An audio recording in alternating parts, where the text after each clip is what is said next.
What's up? What's up? What's up? How everybody doing today? What's up, you guys? I don't know where my voice has gone. So when I tag you in, just know that. Don't tag me. Just know that it's Don't my tag voice. me. It's my voice. Don't tag me. You gotta have to figure it out. You better type it and write it and hold it. No. Don't tag me. Okay. So if you hear me coughing, it's just because I'm clearing my throat. Welcome to our Fearless Investing Podcast. I am Ashley Denmark. I'm Antonio Denmark. We are so excited to have you today. We are so excited to just dive in today. We've been waiting on doing this podcast in particular for some time now. Yes, this is gonna be a good one. This is gonna be a good one. So I need you guys to get ready. I need you to grab your pen and your paper. Listen, I got my pen and my paper because I'm already ready to take notes. I'm ready to learn from Miss Darlene Root. Darlene started her real estate journey in 1979. She was 19 years old, and that's when she realized that she had a keen eye for investing period, and that she can make a lucrative return. But there came a point where she had some You gonna let her setbacks, tell her own story? and I want to kind of dive into that. I want to, you know what? You're right. Darlene, how are you today, beautiful? That was good. Wait, where is she coming from? And I do have my pen and paper because I always learn too. So if I can do this, you can too. So That's yeah. right. Thank you guys so much for having me. I haven't seen you in a couple of years. I sort of crashed your RIA event when I was in Birmingham at a different event, and you were down the hall. So we kind of scooched on over and listened to what you guys had to say. And I always travel with pen and paper, so I took some notes there as well. So great lesson to have. Always be ready to jot something down because there's some juicy nuggets anywhere. Yes. You have to. Stay ready so you don't got to get ready. That's right. That's it. And Ashley, I love the tone of your voice. I was that kind of Bonnie Raitt, Kim Carnes kind of vibe, throwing in a little bit of something. You can go ahead and sing later. That's your sexy voice? That's it. That's your sexy voice. Listen, now my sister has a natural raspy voice. So when I have this voice, I feel like her, like I'm not me, I'm her. I'm Yasmin, I'm not Ashley today. Yeah. All right. So I want to kick the podcast off by saying thank you for coming again. Absolutely. And I want to make sure that the people that's watching, make sure that you like, share, and ask questions to Miss Darlene. She's powerful, so don't hold back. You have her now. So don't say I should have wished I could have did it later. No, ask your questions now and let's get some insight. Yes. So the first question that I always like to ask is, who is Miss Darlene? Yeah. So I, like you said, I got involved in the real estate business when I was 19, but let's back up a little bit because there was a life before 19. Okay. Absolutely. Right. So middle-class family, grew up, there were 4 siblings in the household, and my dad was sort of a businessman, and my mom was a homemaker. So, I wasn't born with a silver spoon in my mouth and things just rained upon me. That's far from it. I was the third daughter. My brother is the youngest. He's the only boy. And I was not scholastically achieved at all. I was more artsy. I wanted to be a musician. And until this weekend, so if my sister's listening, until Sunday or Saturday, did not know the catalyst that got me into getting my real estate license. I always thought my parents convinced my sister to talk me into doing something with my life because they didn't want me to be a musician. That was the opposite. My mom didn't think I was smart enough to do anything. And I thought my parents, they convinced her. My sister said no. She said, I just happened to see get your real estate license, take the class, buy one, get one free. And knowing her, she's not going to pass up a sale. She dragged me into it, kicking and screaming, and I wasn't real bright, or so I thought. So my parents didn't think I was naturally bright. And so my sister passed with flying colors, and I did it kicking and screaming, and she made sure that I studied and she put me up to a test. She said, if you fail the test, you owe me $100. And $100 in 1979 was not a little bit of money. That was a lot of money. Yes. And so she passed and I barely passed. And I got into the business and she got out. She didn't know, she is a real estate investor as well, but I turned it into a career and made a life out of it and built a business around doing that. So isn't it amazing how all these years later, I'm thinking my parents put her up to it and they're talking her out of it. So Total opposite. Total opposite. total So opposite. You And then say go- your dad was, excuse me, you say your dad was sort of a businessman. Like, what does that mean? Sort of a businessman. Yeah, he owned a heating and cooling company before I knew that he owned, you know, when I came into the world, I don't believe he still owned it. He worked for a larger company that I believe he had some managerial, you know, expertise in. And then after the owner of that passed, my dad opened up his own before he retired. So he was kind of in business, but I didn't really learn a lot of business tips from him. You know, it was a totally different thing. No, I didn't really sit under his tutelage to say, what's up about business? I clearly had zero interest in business. I had all my interest in, I want to be a musician. Closed subject, not going to go anywhere else. So it didn't pique my interest at all. And when I got thrust into, now here's your career, I ate it up. Now, I didn't particularly like listing and selling real estate. Okay. I was more, my broker owner was an investor and a developer, and that kind of piqued more of my interest than just schlepping buyers and sellers around. That was very short-lived. So I sat under his tutelage. Okay. So Amazing. Amazing. I'm going to ask a question. You ask the next one, all right? Okay. So you and your sister get your license. Why not just get a regular job? Like, why entrepreneurship? What was it about entrepreneurship that called your name? I was unemployable. I had no real skill set. I'm serious. I did not apply myself at all through school. I dated a boy for many years, and that was my interest. My interest was hanging out with my boyfriend and his friends, and I eked by. There was not flying colors. I didn't get to wear the cool gold sash that my sister did, or I think my brother did too. I was maybe not a dunce, but I certainly was not equipped. And, you know, back then in 1978, when I graduated, they didn't really have counselors. If they did, I didn't go and say, hey, you know, mold me, shape me. I was going to be a musician and married. That's it. That's my life. I had no future casting whatsoever. So I did try my hand for a minute at college. You know, you first get out of school and now that's the next path, right? That's the next thing. Right. And I don't know why I did it. I don't remember why I took dental assisting, but I was so bad that the dean of the college invited me to leave. He's like, this is not a good fit. You're really not this material. So I figured I'll just get married and be a musician and that's it. Wow. I know. That's crazy. It is. So there's hope for those people who There's hope. Yeah. are not absolutely. scholastically achieved and have no direction. I mean, not that this is the path for everyone who's not scholastically achieved to pour themselves into, but you really have to know what your highest values are. My highest value was not working for someone and having them tell me when to go to lunch or take a holiday. That's clearly not my model.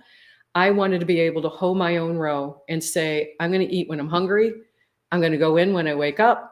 And I'm going to go on vacation when I go on vacation. Right. And of course, entrepreneurship offers that, but it doesn't offer that fantasy that that's all you're going to do. So, and you're smiling because that's what everyone thinks when they get in this business, that it's just going to be a cakewalk, and it clearly is not. The best business owners I know were C and D students. Absolutely. And interesting, my sister was an A student, although very accomplished in her own right. You know, she was more the administrative, math mind, business minded, organizational kind of thing. And she does do, you know, she has a portfolio of real estate, but that was not her bent. She was not the social butterfly. She was not the one to network and do all of that. That was really more my thing. And that really came in handy, because this is a people business and a lot of people get away from that core tenet. You need to network with other Yes. agents, other investors, Yes. people who are Preach. going to level up Preach. your business. That is pillar number 6 that's in one of our our pillars to success. success is networking, connecting, getting out of your uncomfortable. getting out of that comfort zone. Yeah. And just making yourself vulnerable, even if it's not you, even if you don't feel good doing it. There's so many positive things there's so many things you can't even explain that happens just from jumping out of your skin and being vulnerable. I love it. Jumping out of your skin. Yeah, I have a hack for that. We call it rewire, or because people don't, when people say, do the uncomfortable, take the uncomfortable action, do the uncomfortable thing, hustle, grind, 10x, BHAG, all of that, your brain and your nervous system go haywire. It does. Just those words alone, do the uncomfortable thing. What are you telling your brain? This is not going to feel good. I can't do it. I can't do it. There are only 2 types of fear. I know there are 7, but I like compiling things and chunking them. The fear of getting that which you resent, and I'll break these down in a second. Okay. Or the fear of losing that which you're addicted to, or you're infatuated with, or you're attached to. So if the fear of gaining that which you resent, meaning I have to go out, door knock, or make calls, or network, I'm resenting something back here, and it could be a hidden belief, and we'll go touch on that in a minute.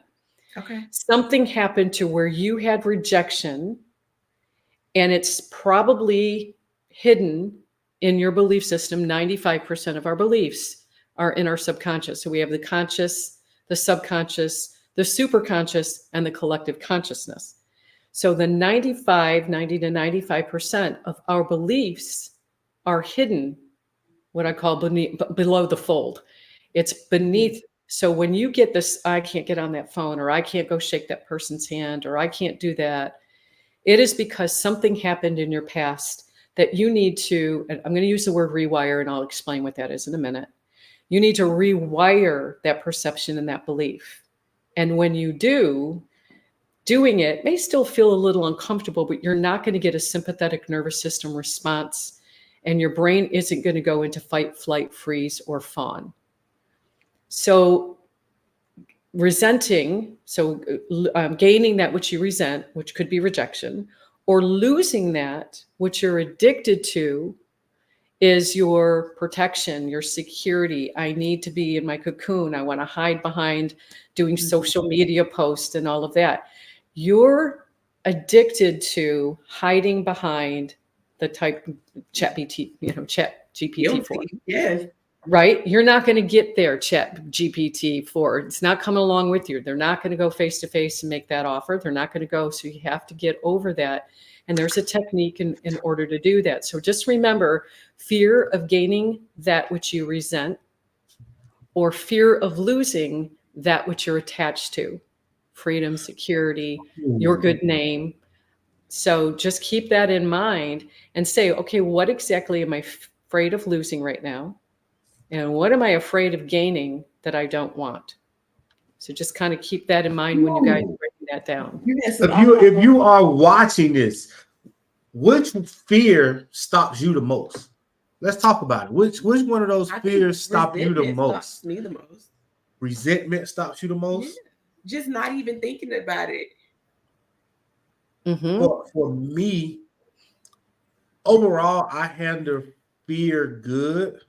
But if I had to choose, I think the fear of losing is the one that keeps me from doing amazing things. Mm-hmm. So that's amazing you say that, because if you know those things, then you at least know how to potentially overcome them. If you know them, that was the key word. I'm glad you said that, because if only 5 or 10% of what you believe is known, what's going on for the 90 to 95%? And that's where I take a student through, client, and I find out what their hidden beliefs are. Once I know those, I can then rewire them. When they transcend those beliefs, then we're able to implement a strategy for success. Mindset over strategy will knock it out of the park every single time. And that's why you see a lot of people, I've tried this and I've tried that, it's not working. That's because they have a hidden belief, a perception that is bumping up every time they're trying to do it. And it's putting their brain and nervous system on haywire, because our beliefs are not only in our memory and in our brain and in our nervous system, they're etched in every fiber of our being. Your beliefs are in your cellular structure, your organ structure. So if you have this great book to refer to, by the way, is The Body Keeps Score by Bessel van der Kolk. It's not an easy read, but it is a great reference to say, he does a lot of stuff with trauma, like major trauma, and how that gets interwoven in every fiber of our being. Our beliefs are sitting in there. And so when you're trying to do something and it's not getting done and you get frustrated, that's why. Don't beat yourself up. You have to go in and excavate that hidden belief, and then you have to rewire it. Okay, so, and this might The chat be is jumping. yeah, they is going. It said fear of losing, resentment of the unknown, and rejection. The fear of the unknown, the fear of losing. Oh, I see you guys. So I don't know if this is against client. I don't know if you doctor privilege, but I want to hear a story about a journey that one of your clients went through. I'm going to give you my own. Okay. Let's go. That's an even better one. Come on, tell us about I am my own journey. best client. Let's go. So how I got into this work is I'm moving along swimmingly in real estate and doing really well. And that was also a detriment. I did make some money and lose some money. And by the way, if you're closing all your deals, you're not writing enough of them. Suffice it to say. Right. Say that again. If you're closing every one of your deals and making money on every one of your deals, you're not writing enough deals, because there's a law that says you can't win them all. You've heard that. You can't, and you can't. It's what you do with that loss and how you manage your emotions when you do. And so I'm going to give you a real quick story on my life lesson and why it is I do what I do. I had lost money, made money, lost money, no big deal. I had pretty good emotional governance around that. I got into a transaction, into a real estate deal, where a developer brought the deal, and I'm going to be one of the people to fund this transaction. And it was going to be a motor coach resort in Southwest Michigan, really cool concept. I initially wasn't going to get involved. I was helping the entity structuring of this for the other investors. But after I attended a couple of meetings, my greed factor got in the way. And if it sounds too good to be true, it is. I told that part of my brain to shut up. We're going in. And so the greed factor was, it's in your limbic brain, in your hippocampus. It's the vision, it's the happy camper part of the brain that saw all good, no bad. I was overly polarized on seeing this thing knock it out of the park. I had invested a large sum of money, and it was my Roth IRA. And for any of you listeners out there, if you have a self-directed IRA and it's a Roth IRA, the profit that you make will be tax-free. It's a different teaching for a different time. So I rolled the dice, got involved in the investment, and things started going sideways relatively quick. And I had believed in this developer so much that I sided with him and not the other investors. Not sure if we would have been able to pull it out of a tailspin, probably not. But we were way in over our heads. And by the time the light bulb came on and I realized that he didn't really have the talent or the skill set to take this to fruition, I realized I just lost a boatload of money. Oh. And in order to keep this ball in air, we would have had to borrow. Now, the project was only supposed to be 18 months long and 1.275 or 2.5 million. When we put a pen to it, we needed 3.25 more million more to take this thing to fruition, got rid of the developer. This was above our pay grade. No one knew what they were doing. And so I lost that money. Two things happened on that day. It was 1 month exactly prior to COVID. So I had the stress and the shame and the guilt and the anger from losing the money. And then we're locked up for COVID. And there's no way to even launch my real estate investing business, as hard as I would have loved to make up for that. So I was basically out of business. I had a little team doing their thing, and I fell into a depression. I was, distraught, and I felt betrayed, and I felt like I betrayed my fellow real estate investor colleagues, and of course, losing the money. And when you get older, your life is a ruler. I'm on the other end of this ruler. I don't have a lot of time to make that up. I'm in my 60s, and now I'm thinking, what am I going to do? Now, it wasn't my entire savings, but it was a large portion of money. And so a fellow colleague introduced me to her mentor at the time, and we rewired that whole situation in a very short period of time, where I have nothing but love and gratitude for the gentleman that misappropriated the project and the funds. And I don't look at that as losing money at all. When I rewired that and balanced my perceptions, I now look at that as a great investment into my future, because had that not happened, I wouldn't be here, and I wouldn't be coaching my clients and seeing the ripple effect of their lives changing and the lives of other people changing.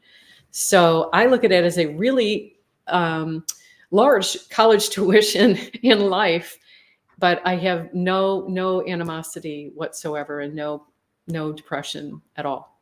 Okay, so we are. That was a lot to unpack. Right. That was a lot. You said a word in there that I want to tap on, but we're gonna get back to finishing the story out. Okay. You said your friend introduced you to a mentor. Yes. What's your thoughts on mentorship? How many of them do you have? Do you recommend them? Do you even have any currently? Oh, I love that question. I'm a huge fan of coaches and mentors. I have a fitness coach, a health coach. I should get a cooking coach, but my friends like my cooking. So I do have a mentor in business, and I have a coach who coaches me on coaching. So as far as doing deals, I don't really have a coach to do that. I mean, I do coach that as well, but I had a coach teach me how to invest with my self-directed IRA. I'm all about earn while you learn, and paying for that tuition to do that. It's not let's go bump our skin our knees and then try to figure it out later. Nothing more powerful, and no better time to get a good coaching program under your belt for pretty much every area of your life. I have a money coach too. Forgot about that. I have a wealth coach. So do I spend a lot of money on coaching? Yes. Do I make a lot of money on coaching? Yes. It's part of the whole thing. You have to have a coach for each area of your life, for each value part of your life. There's success leave clues. Yes. And successful people have coaches. Yep. Multiple coaches. Multiple coaches. It's not just like I got one coach, but I have a coach for different aspects of my life and different things that I'm doing. So if you ever wonder why you're stuck somewhere or why you can't get over the hump, along with your mentor is you don't have coaches to help you. So you got to start investing in yourself. That you can have coaches to help you get over those humps and show you things that you don't see. And books are great, you guys. Like, books are great. YouTube University is great. But when you get into those real life situations, you got to have somebody to talk you through it, to walk you through the process. I don't know how many times that some of our coaches, we turn into their coaches. Like, it kind of, we balance off of each other and we check up on each other. It's like one of my coaches, I'm like, all right, I haven't talked to you in 2 weeks. How are you? What's your mental like? Here's how my mental is. And let's lean on each other, because we are so much stronger when we have a support system behind us that can help us along the way. We can't do it all by ourselves. It's impossible. Totally. You don't even know the obstacles headed your way. Boy, and I'm glad you said that, Ashley, that can support you on the way. That's the power of a community, by the way, is when you have a strong, I know you guys have a great community. I'm all about the community. But when it's all support and no challenge, it's an imbalanced polarity. So I'm going to use, I love props. Can you see this? Yes. So the top is up, the bottom is down. Support, challenge, freedom, trapped, approval, rejection. When you get unbalanced in one area of that pole, the universe is going to balance you out. It's going to bring somebody into your life. So you're addicted to support is going to bring you challenge. So be sure that you're challenging each other along the way too, instead of always, attaboy, great job. Hey, how come you're not hopping on the phone? What is going on in your life today? Where can I challenge you to get on the phone or make another offer or whatever it is you're doing? But if you're overly supported, you're going to find challenge along the way. The universe is always in chaos. I'm not sure if you're familiar with chaos theory or string theory, quantum physics. It's all that stuff that we don't see. We don't see our beliefs and we don't see what's going on in the realm, right? That's right. We just see a little bit, guys. Everything is an illusion. So when the universe is imbalanced, it's always balancing itself out. And you'll notice that we have seasons: winter, spring, summer, fall, night and day. That's the balancing of the polarity. We need to do that with ourselves to find out, where is it that I'm addicted to approval right now? I don't want to be rejected, and that's why I'm not getting on the phone. Go check and find out what you're addicted to in that approval. Why are you addicted to it? That is part of the rewire too. Like, were you coddled? We have a lot of people who, one of the gals in my mentorship was the valedictorian and the prom queen. Well, there's no trauma there. You had life on a silver platter. Exactly the opposite. No. When she got thrust into the real world and her boss wasn't approving her and her coworkers weren't approving her and the world wasn't approving her and social media she had a healthy dose, maybe not healthy, but a healthy dose of rejection.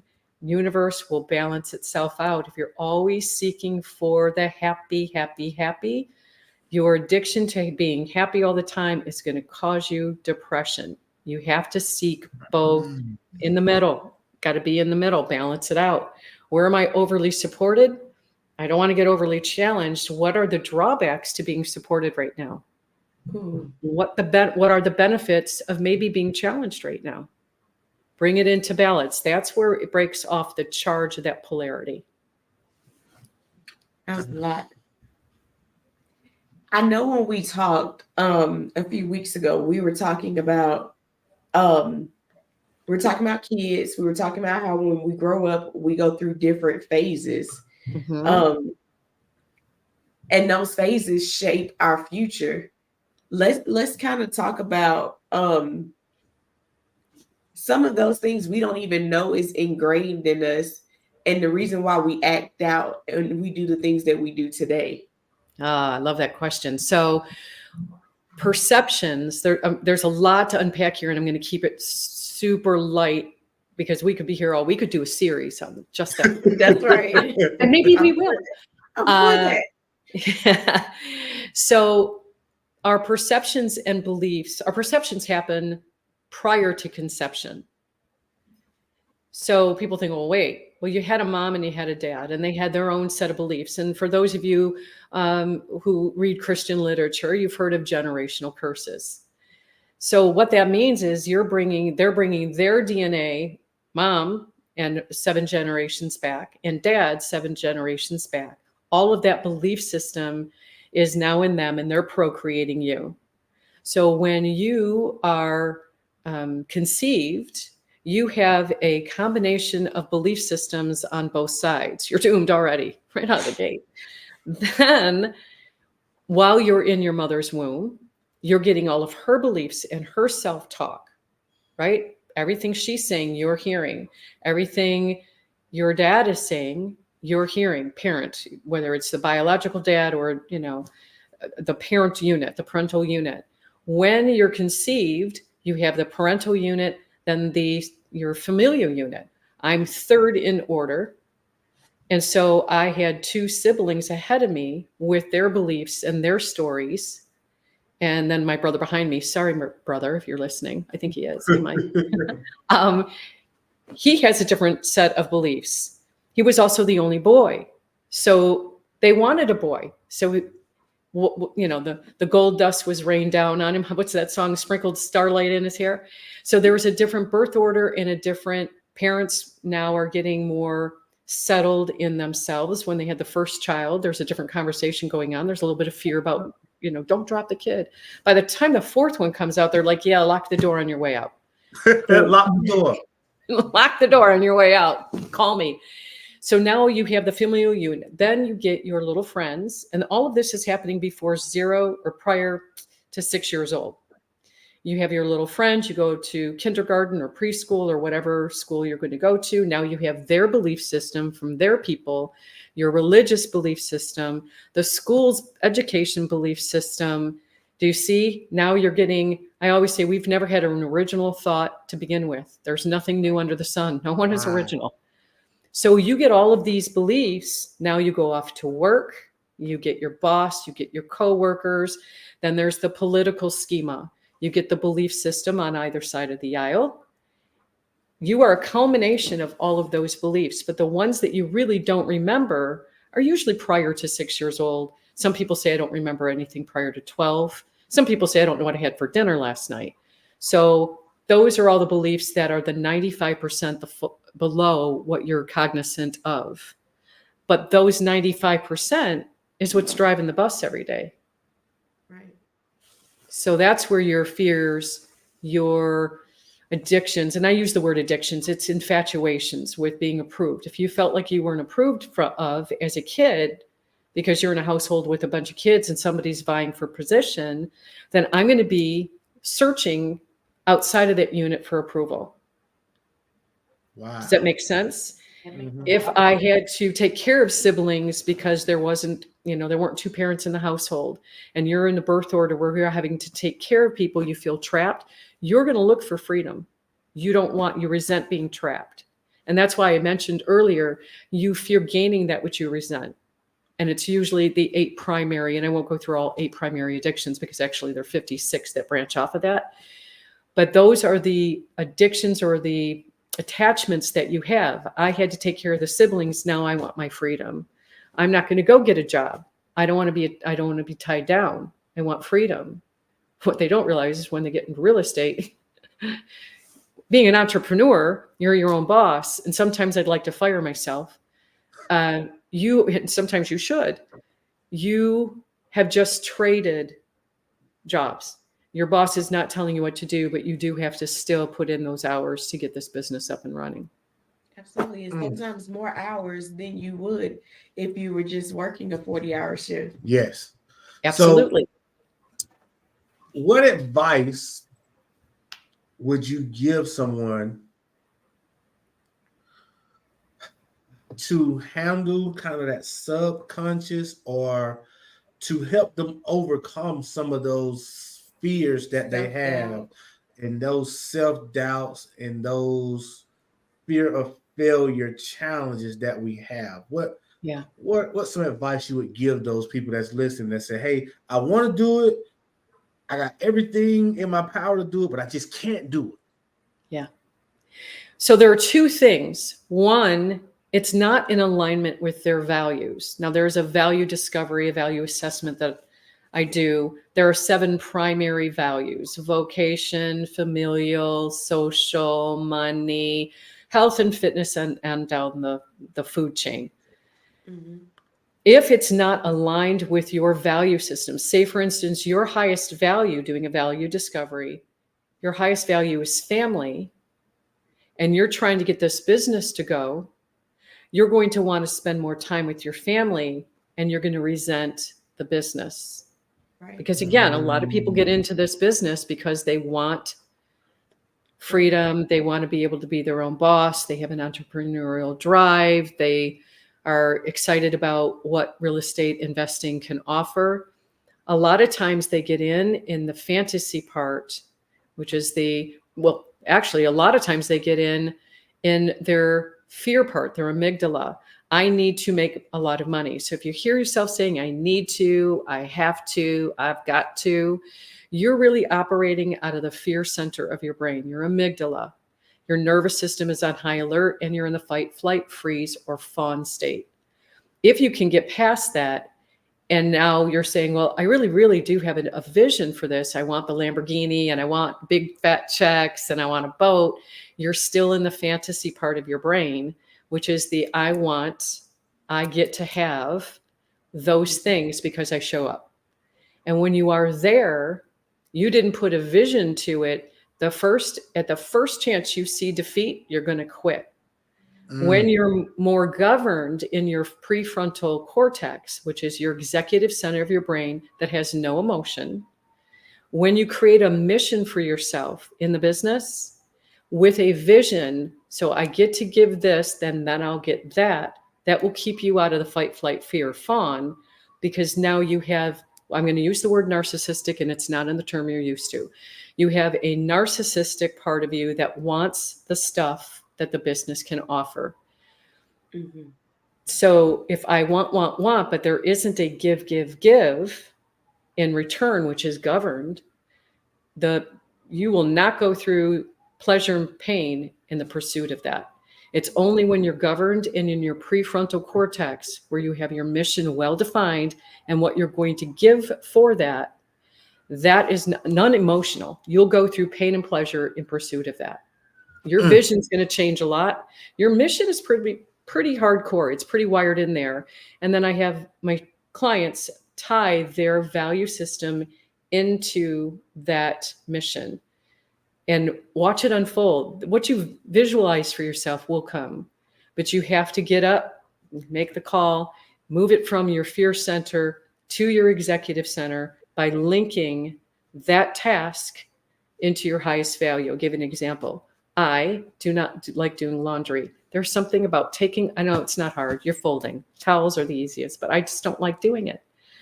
Learning, I find it a waste of time. Learning is a very high value. It's my second highest value. My highest is vocation. Learning is second, and third is health and fitness. Below that, they fall below. Notice I didn't say money was my highest value. Most entrepreneurs, money isn't their highest value.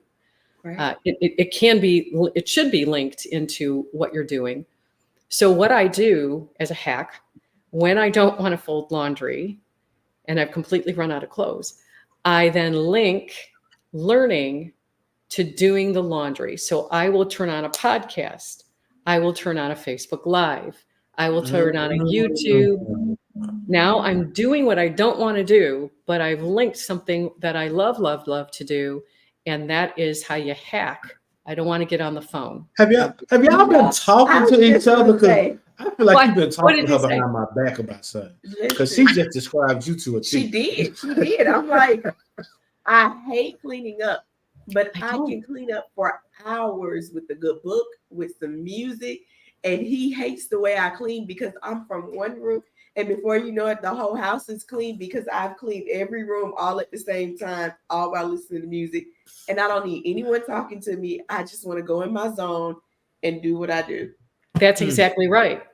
But I feel like I got that from my mother, and it was ingrained in me because when she would clean up, we would cut on music. As she's washing dishes, she would cut on music. That was our happy time. We would dance while we cleaned. Like, that's something real deep. And I had a negative association with cleaning because when we came home from school, you had to get your chores done before you could watch cartoons or whatever. And we had chores, and I was not cut out to be a domestic goddess at all. I knew that early on. Not happening. And so I had a bad neuro association with cleaning because it was never good enough. Get over there. You didn't dust that. And I don't know if you're too young, but back in the day, they had those big console stereos that was furniture. Yeah. And she had tchotchke on there. So you had to take it all off and you had to dust it and put the oil on it. But we didn't have music playing, which is interesting because I have a very quiet house. I don't really have a lot of music playing because I like to get in my head and focus and read and learn. And so in order for me to do the thing that I don't want to do, I need to tie something that I really value into that. So learning for you, it's listening to music. You had a good neuroassociation tied in with a thing that you just really don't want to do. You can do that hack in business as well. If your highest value is family and vocations may be 4 on the list, you're going to resent the vocation because it's not, you haven't tied it into how to do that as it relates to your family. So if you have to get on the phone, the hack there or the rewire there is to say, I know family is my highest value. Getting on the phone right now will provide me extra income to maybe take them on a holiday, maybe take them, to whatever. So link those things. Don't resent them because you won't do it and you're going to freeze. You're going to stay stuck because business isn't your highest value. And generally it's not when you get in this business. Find out what your highest value is, link it to that, and that will help catapult that.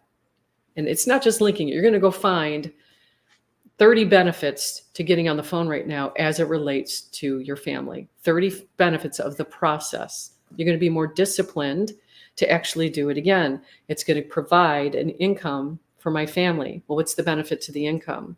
Well, I can take them on a vacation. What's the benefit to that? They're going to have great memories about that holiday. What's the benefit to that? So you're going to go down there until you've balanced out, because we're very polar. You're going to balance it out. Get it in the middle to say, it's not bad. I'm resisting it. This is without knowing a limiting belief, guys, or a hidden belief. You're bumping up against yourself. Just tie it into something that you love doing. Now, without having the value assessment, you could probably figure out what your highest value is. For most people, it is family.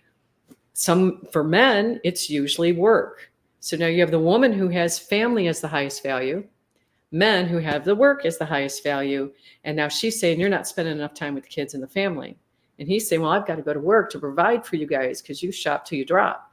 So when that conversation's going on, not knowing each other's value system, you're gonna buck heads. When you link your highest value to his and he to yours, that's where the communication, you communicate in your highest values. Keep peace in the household.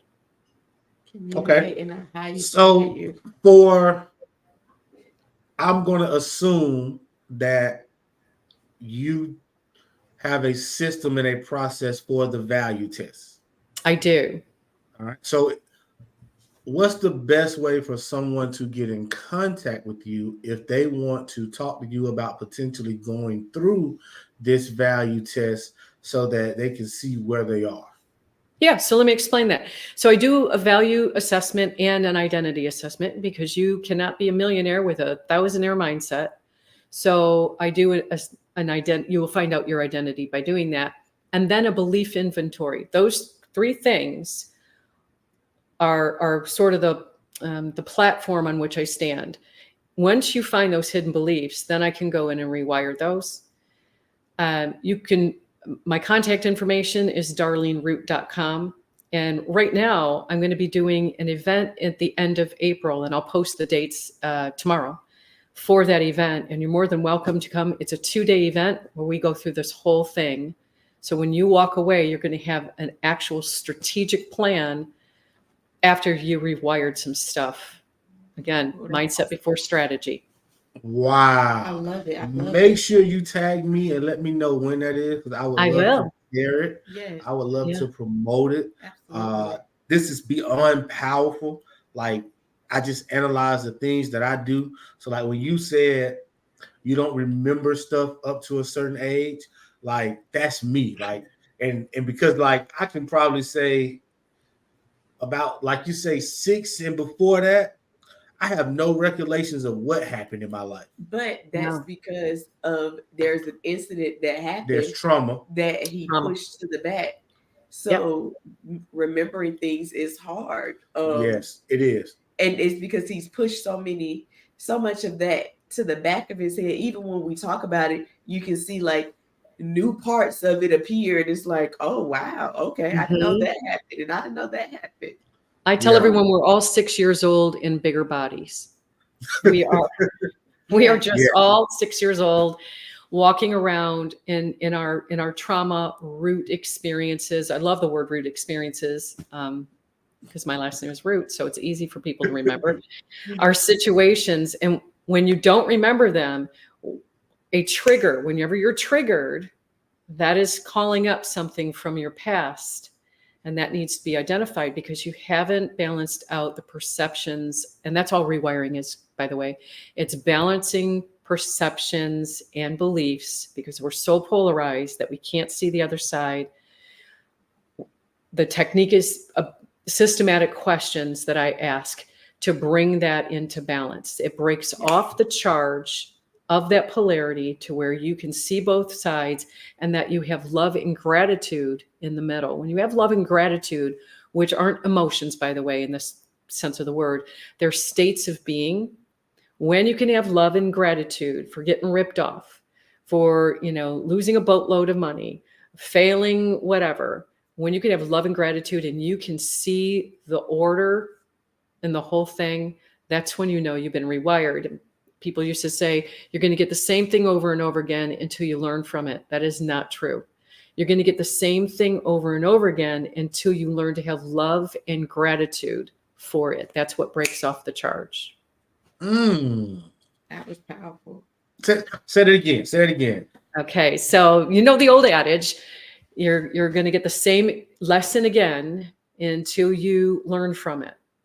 How many people have really learned from something and they get that same person in their life or that same situation in their life or that same health challenge in your life, same business situation in your life, and you're going, wait, I thought I learned from that. You probably did, but learning isn't enough. Learning is intellectualization. When you come to love and gratitude, you go beyond intellectualization. It breaks the perception that we hold so true with our stories. When you have love and gratitude, it breaks off the charge of that polarity. And you come to love and gratitude, which is right in the center. So you'll get the same lesson over and over again until you learn to love it and have grateful for it. Then if it does reappear, it may come in a different form. When it does, you'll go, no, it's of no effect. But generally, you won't get that same experience again. You'll transcend that. And that's really what rewiring is transcending those beliefs so you don't call that into your life in the future. Imagine how much better we would be as business partners. Imagine how much better we would be as parents, friends, brothers, kids. sisters. Yeah. Just having that love and gratitude being balanced. Because I think there's so many things we pass on to our kids, to our employees, to our coworkers, because we're unbalanced. That we somebody says, man, you're really unbalanced. That is true. And so when somebody gets into the business and they're able to just get on the phone and knock it out of the park, they didn't have the same root experiences that you guys had. You'll notice one person doing it. I had zero problem. My training for my broker, my first training, I walked in, I said, what do I do now? He goes, pick up the phone. Here's a phone book, start dialing. Well, what do I say? He said, just ask them when they're going to sell their house. Not if they're going to, when they're going to sell their house. And I said, well, where do I start? He goes, well, your last name is Fitzgerald because that's my maiden name. Start at Fitzgerald. You'll have something in common with them. I had no fear. I got on the phone, started yakking with people, had a ball. I would find that really easy. And I never had the fear of the phone. But I get clients who literally just hide behind marketing and social media. They just have a fear of the phone. They had a different rejection. Now, of course, I was an entertainer. I sang in a band, so I was not afraid of people or any of that. That was just sort of my, sure, get on the phone. But for somebody who is seriously introverted, they're not just going to go, hey, get on the phone. They're not going to do that. So there's a reason why they're introverted, and that's what lies beneath. They can still do that by identifying the actual fear. When people say it's false evidence appearing real, I want to scream. Fear is very real. Like I said before, Bessel van der Kolk in The Body Keeps Score. It's etched in your nervous system, your brain, your DNA, your blood, your organs. So it is real. It is managing the fear. You can't crush fear. You can't obliterate fear. You wouldn't want to. If you got rid of fear, if a bear walked in the room right now, you're just going to go, hey, cup of coffee? You're not going to run. You need the fear to get you out of there, either fight, flight, freeze, or fawn. So the fear is natural, but you need to identify what is it that I'm addicted to right now? Approval. Or what is it that I'm afraid? What is it that I resent about talking to people? When you can come and bring that into balance, you'll get on the phone every single time without I effort. used to tell myself that was me when we first started the business. I was in the office and I was by myself. Antonio would say, you need to call these people. And I'm like, I can't do that. And I walked around that office for hours, like, I'm not doing this. I cannot do this. Like, I would cry. And then I had to tell myself, no one's going to answer the phone anyway if I just call.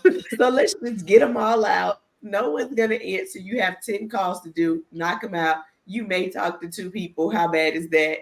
Like, it's just 10 calls. Yes. But I would have to psych myself out every time, because for the first few weeks, I was just like, I'm not doing that. I can't do Now, what that. about you, Antonio? Did you just get up on the phone and start yakking?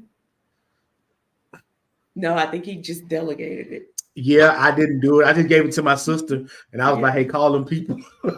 Oh, is that But right? But she was a natural. she was pretty good at it. So Okay. that was one of her scripts. Yeah. So I didn't even really go down that road. I just knew that was a script of hers, and she was around. So I just kind of delegated and went a different route. And when she left, it became me, because he was in And that the was a field. challenge. And I didn't necessarily. So I had bought programs and courses. So I just made my sister learn the programs and courses. So I never really learned the programs and courses on how to talk, and I had experience, but not good. So when she was struggling, I really didn't even have the skills to even help her go through it. So it was interesting. So I got one more question. Okay. Yeah. And I'm not the smartest cookie in the bunch. I've heard you say this probably 5 times, and I do not know what it means. So I'm going to ask.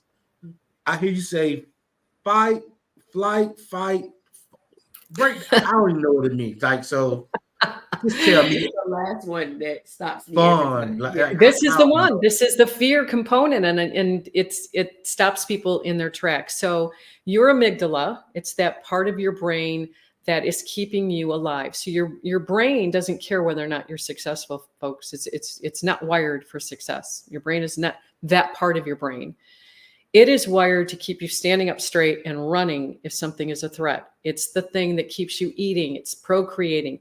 It's the survival part of your brain. So when there is imminent danger, and I wrote this thing on LinkedIn. You can go to my LinkedIn. I wrote about this yesterday, about what happens, chemical components in your body, what happens to your nervous system when there's fear. That bear comes at you, and you're going to have adrenaline release and all these chain reactions. Your heart rate's going to go up, your blood pressure, rest and digest. You can forget about it because your sympathetic nervous system is in high alert. It tightens up your muscles, and it makes you want to either fight the bear. It makes you want to flight, meaning get out of there. It makes you want to freeze, or fawn. Fawn is roll over. I quit. I'm defeated. That's a loose term for fawn. That's usually in post-traumatic stress disorder, as a lot of times they just fawn. I'm going to use that as an example. People who are veterans, they come out of a war situation and they've been in combat. And every 4th of July, fireworks go off. What happens to their nervous system? It could be years later. It goes into that auto response because body keeps score. It's going to go into fight, flight, freeze, or fawn. Automatically, it's your gift from our God. Our Creator gave you that to keep you alive. Thank it, because that's what it's there for. Unfortunately, we associate things that we don't want to do with that same response because of trauma or root experiences we may know of, or for the most part, we don't know of. That's why I do a belief inventory. I get in and read your mail kind of thing. I excavate those beliefs by using a series of questions in the right order to find out what is that hidden belief that would make your brain and nervous system equate doing this business, writing offers, going and networking, how is it that it's equating it to that? That's the key. Amazing. That was my last question. I can't take it. He's like, I'm out. I want you to touch I again guess you on call your it event. fun. I just fun. You just Hey, but get on the phones. get on the phones. Tell us again about the event in April. Tell us how they can reach you. How can they get in contact with you? How can they follow you on social media? I am sure all of my friends, I'm sure you guys want to follow. I am sure you guys Yes. need to learn more and then listen, just do it. You got to have a coach for every part of your life. And if this is going to help you accomplish your goals, guess what? You got to do it. Let's get on the phone and do a little discovery. I can be found on Facebook, Darlene Fitzgerald Root on Facebook, Darlene Root on LinkedIn, Darlene F. Root on Instagram, and my website is darleneroot.com. See a theme here? And you can email me at darleneroot.com. I'm not kidding. That really is true. And so when you go to the website, right now it shows no dates for the event. I will be launching that, like I said, tomorrow, picking the dates, and it will be virtual. So you don't have to fly and come and see me. It's going to be a virtual 2-day event. They're always on Saturday and Sunday. That way you don't have to take time out of work. And I accommodate those on Sunday that want to go worship. And it is going to be action-packed and interactive. So come prepared with your pen and your paper. There'll be workbooks that will be sent out prior to the event. And pre-work, I have you do an origin story. I want to know where you came from, what I can kind of get a feel for who you are and what your makeup is there. And then we just go at it. It's going to be a small group. I have to keep it really small. Otherwise, it's not manageable. If I want to spend one-on-one time with people, it won't be manageable. If you can't make the event, reach out to me anyway. Maybe we can get on a call and I can sort of just do a quick call to point you in the right direction. Absolutely. Sounds good to me. All right. Thank you so much, Darlene. I My appreciate pleasure. it so much. Yes, I appreciate you also. I knew this was going to be a good one. And I was telling everybody this is going to be one to listen to. Yes. Because you're going to learn something.